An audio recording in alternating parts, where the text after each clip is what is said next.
guys, I'm doing another Koumei video. I can't lie, I just really like playing this Warframe for this channel. I mean, she's kind of hard carried in every video so far, so maybe I'm biased, but I actually really do love playing this frame, and I figured I'd tackle her again because there's a topic I want to address on her that maybe you guys have overlooked, and me included. So far, pretty much every video I've addressed this Warframe in, we're talking about how she is the best endurance frame, or only good for endless and going high levels, and isn't friendly to newer players or anyone that doesn't want to spend a long time in a particular mission. This point still makes sense, but after playing her more recently, trying out some new arcanes, some new builds, and forging some new helmet setups, I've realised that this frame can easily clear anything this game throws at you regardless of level, and isn't just good in endurance.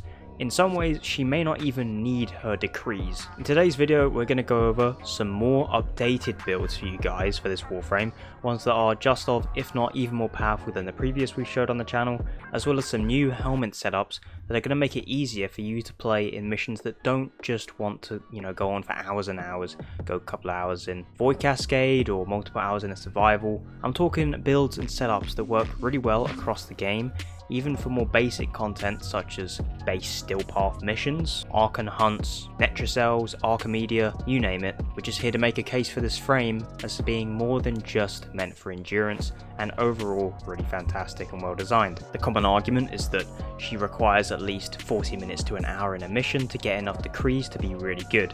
I think it's actually nonsense. Of course, it makes her incredibly powerful and can easily outclass every frame in the game in terms of scaling because of her decree mechanic.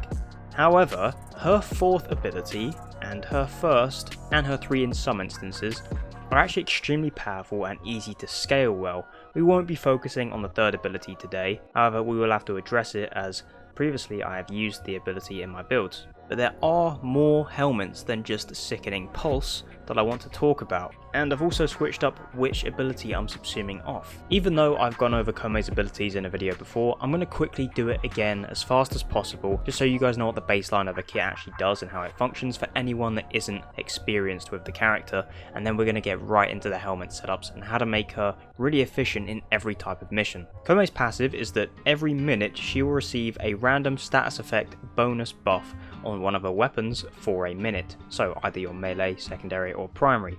Pretty simple. You can see the icon in your bottom right, and basically it's just meant so that you can prioritize which weapon you want to use and get the most out of every minute or so.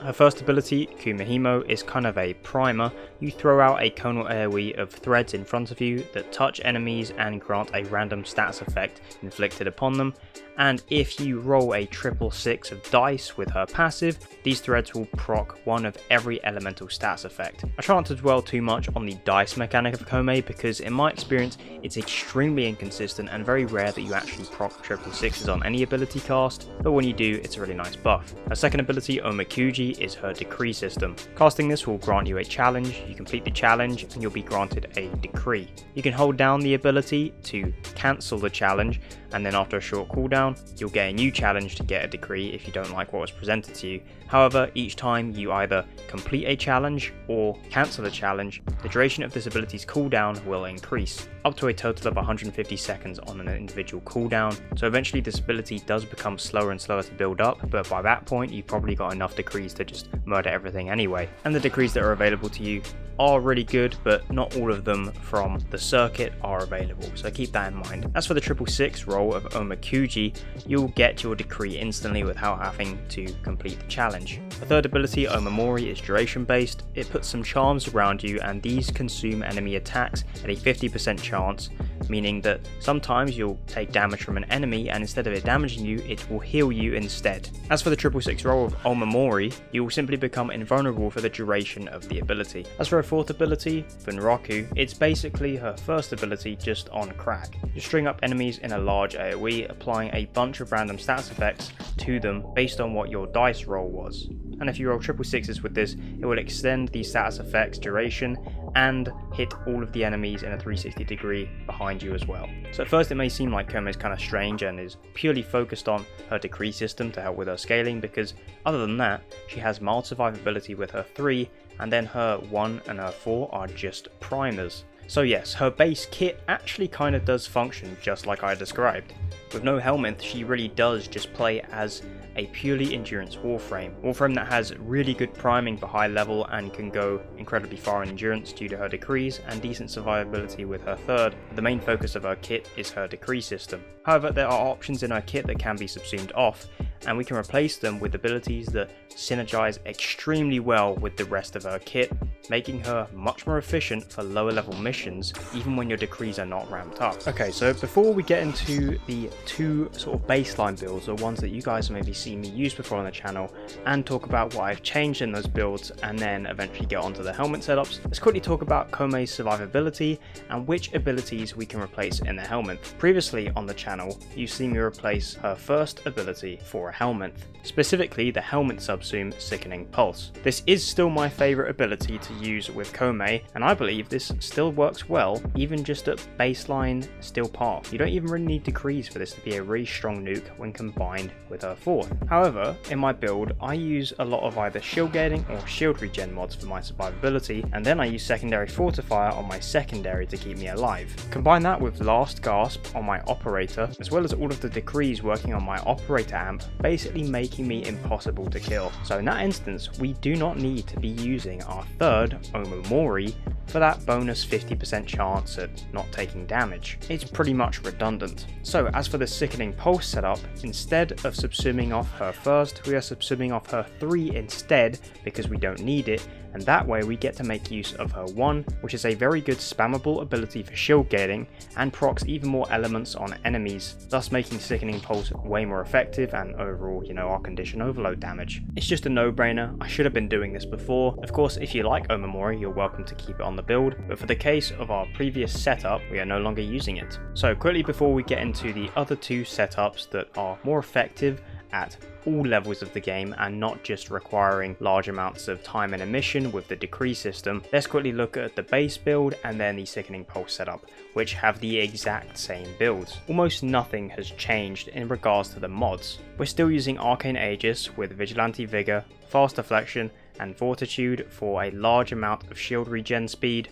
Fortified and regular sure-footed will have you at 100% chance to resist knockdown, so you don't need prime sure-footed for this, which is really convenient. But to be fair, you could also swap out Fortitude for catalyzing shields as well. Augur Reach and Arc and Stretch for our range. Arc and Stretch, of course, giving us bonus energy regen. Arc and Continuity, of course, for our duration and allowing us to proc Corrosive at the same time as Toxin, which will pretty much always be guaranteed to proc via either our 4 or our 1. Streamline for some efficiency, Brief Respite for some shield gating, and Transient Fortitude for some strength. Strength isn't overly necessary on this Warframe, but it does help with the overall damage and I like it, but due to her decrees it's not necessary, but there's not really much else you'd throw onto her builds. And also I just realised I have the incorrect arcane in here, whoops. Arcane I'm meant to be using here is Arcane Impetus. This is one of the newer arcanes that came out with 1999. This grants you stacking strength and efficiency buffs based on how many elements are being procced by your abilities. And of course her ult procs a lot of abilities and so does her 1, so you can stack this up heavily, easily gain a large amount of efficiency stacking with Streamline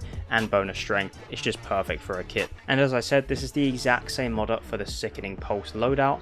The difference is, compared to the previous videos, other than the build, we are replacing Omamori with Sickening Pulse, so that way we can use Koumei at the same time, because the survivability is already covered with the build. Now onto two different setups. One of these helmet setups is going to prioritize more survivability over damage, but allows you to still pull off great damage overall because of her kit and how strong it is, whilst the other prioritizes damage and less of survivability, both of these offering a different playstyle but making her extremely effective in all areas of the game and not just prolonged missions. The first subsume we'll be talking about is Evade. The Evade setup once again replaces her third ability Omamori, and this setup focuses more on convenient survivability whilst allowing you to mod for higher strength for your other abilities. Overall it functions as a high precision invisible primer, but due to the synergy of her decrees and her first and fourth, you can still put out a large amount of AoE damage at the same time as being completely concealed. And to be fair, some of her decrees require headshot challenges, which synergizes nicely with Evade.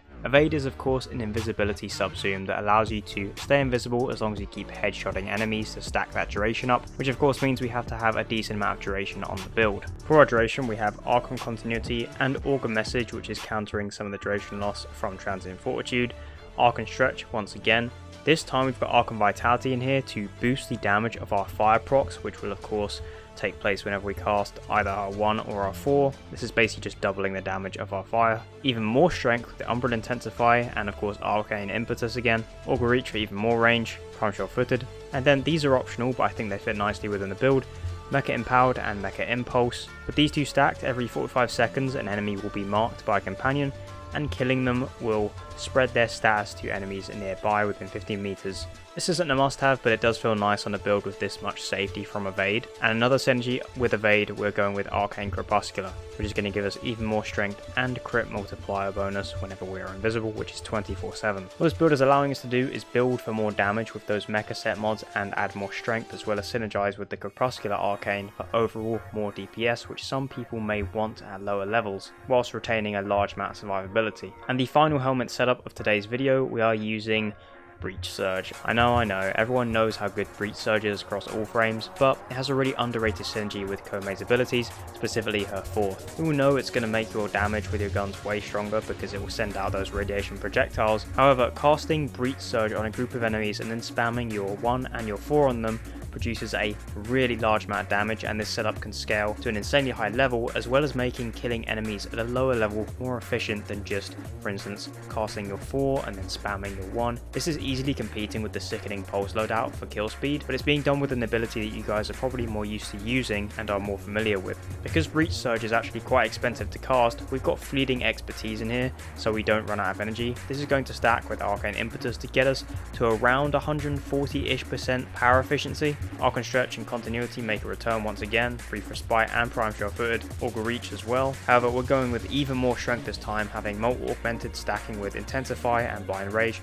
I would go with Umbral Intensify if you can fit it in, and because we're actually spamming a lot of Breach Surge, this can be a really caster heavy setup, so we're going with Catalyzing Shields, Brief Respite and Rolling Guard for a survivability. The combination of Breach Surge with her 1 and 4 is more than enough to deal with the content thrown at you in the game that isn't endless. And that's the whole point of these last two setups within this video, is to drive home that, in my opinion and from my experience of playing her so much lately, is she is extremely strong in all areas of the game, across Steel Path, which most players play all the time now, and for short form missions, spamming Sickening Pulse or using Breach Surge works extremely well, and I have absolutely no issue using this frame in any mission type. I'll also share you some miscellaneous items that have been used in the footage in the background. Of course, most of you guys are going to be asking about my Nautilus build and how it synergizes with Koumei's kit. My Sentinel is using the Verglass Prime and proccing a lot of viral and heat. What I've noticed is that spamming Koumei Hemo on a group of enemies is actually extremely effective when combined with the Sentinel's damage.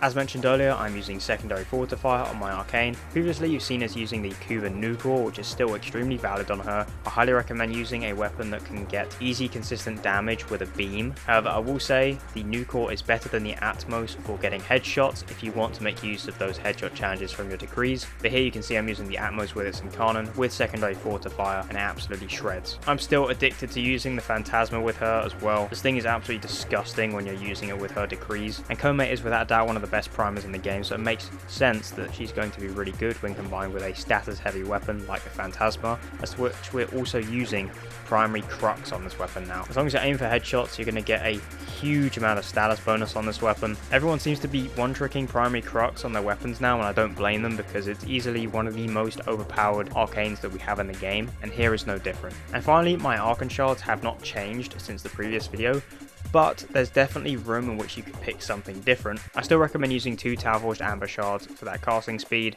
and then stacking that with Madarize casting speed. But in terms of my 3 purples for replacing Equilibrium, these aren't actually overly necessary, not only if you're staying in a mission with those decrees, but specifically because of Arcane Impetus and how we're stacking it with Streamline a lot, basically leaving us with maximum efficiency, allowing us to spam all of our abilities on a regular basis with not too much need for any energy bonus. These are really just here for pure efficiency and getting energy as soon as I get into a mission, but you can replace these with whatever the hell you want. So I hope you guys have enjoyed my next Koumei video. I highly recommend you try out all of the mod changes, the additions of new arcanes, and of course the helmet suggestions. I still am a strong believer in this Warframe, and I won't stop talking about her. And she's got an arcane coming soon, which, shit, I might have to revisit her once again once that arrives on the 19th. But until then, I hope this build has helped you in some way. If you have enjoyed the video, feel free to like and subscribe. If not, then no worries.